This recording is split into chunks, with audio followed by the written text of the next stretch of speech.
Kız yigit uylөнгөндөн кийин чыныгы жүздөр ачылат. Анда мурда эле көрсөтсө боло бербейби дейт да. Анда эч кандай бир мындай рекламасыз товар ал деген сөз жок. Анда рекламасыз товар алса чөтө мындай жакпайт да. Айтор мындай, бул натураль нерсе. Бир киши, мисалы, кыз жигитти айталы, булар бири-бирин сүйүп калганда бул жерде жөн эле баягы мурдагы жүзүн көрсөтө албайт. Мажбур жүзү жабылат деген сонда жаңы жүз пайда болот. Неге? Анткени эки түгөй бири-бирин сүйүп калганда уже мындай сүйүү адамды мындай сознаниясын ачат. Адам сознательный жашай баштайт. Не деген сөз?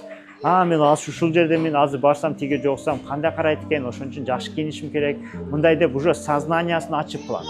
А так адам жөнөкөй жашаганда сознаниясы 5%, подсознаниясы 95%. Күнүмдүк не кылып жашаса ошол менен жашайт. Бирок сүйүү болгондо сознание 90% көтөрүп коет.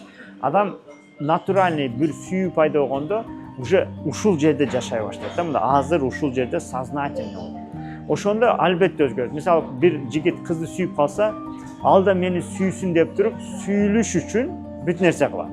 Туурабы? Эркек не кылат? Подарок алып келет, гүл алып келет, өзү мындай кычырайт, чечкиндүү болот, мисалычы. А кыз эмне кылат? Кыз жагыныш керек. Анда эмне кылат? Өзүн өзгөртөт, жакшы кийимдер кийет, жакшы сөздөрдү айтат. Неге? Баары бири-бирине мындай айтканда жагыныш үчүн. Эми үйлөнгөндөн кийин сүйүү тарайт деген сөз ошону медовый месяц эффект деп коет да. Экөө үйлөнүп анан 6 ай өткөндөн кийин анан келинчек айтат, бул мен буга турмушка чыкпадым эле, өзгөрүп кетти деп.